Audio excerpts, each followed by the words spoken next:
My name is Sherman. My business is MoneyCat. I kind of consider my path to restaurateurship a little bit unconventional. I graduated from UH with a marketing degree, worked a white-collar job for about 8 years doing a little bit of operations and accounting, nothing really specific. And then, I kind of fell into cooking as a hobby. So cooking as a hobby actually started in 2016. Even prior to that, I've never had interest in cooking. I always cooked for necessity, never as experimentation or fun. So yeah, I started in 2016. I just have a bad habit of always discovering a hobby and just going all in, and cooking just happened to stick with me, fortunately. Pretty much long story short, I've always kind of dabbled in both, right? I did my full-time job, office job, and then I would work part-time at a restaurant, and I did this for like a year or two, kind of floating around. Long story short, I decided to fully jump into the restaurant industry, I think back in 2017 now, right when Hurricane Harvey hit.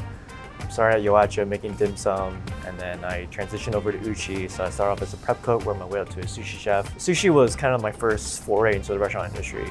And there's something about sushi that really draws me into it, which is really kind of like the structure of everything, right?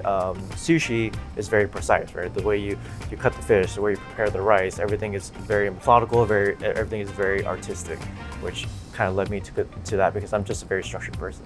Did that for about a year, and then I've always known that I wanted to do my own business, whether that's at a restaurant, retail, whatever. So an opportunity came up to purchase my first restaurant, which is Tobio out in Katy. So I decided to do that, and I ran that since 2019. And ever since that, I've always kind of wondered, like, what's my next step? What do I want to do after that?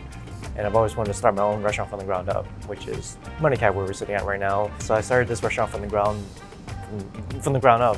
This place was a great shelf space before.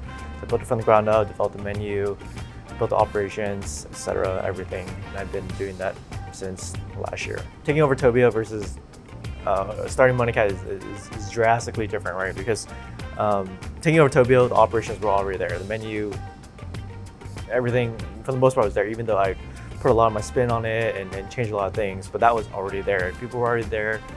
With MoneyCat, every single decision had to be made from my standpoint, whether that's where to place the sushi bar, which people to hire, what kind of menu direction I wanted. So I had a lot more say and control of what I wanted in MoneyCat versus Tobio.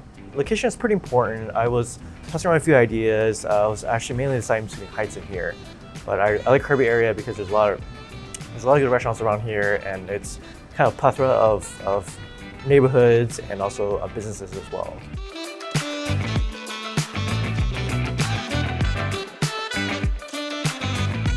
I'd say look further. I think a lot of people, including myself, when they get hyper-focused on one goal, they just kind of get tunnel vision, and then they just only want that goal, right? And then I think because of that, you miss a lot of steps that can make your life a lot easier at the end of the day. So I would tell myself, just take a step back, take it easy, ask all the right questions, find out all the information before you make any decision.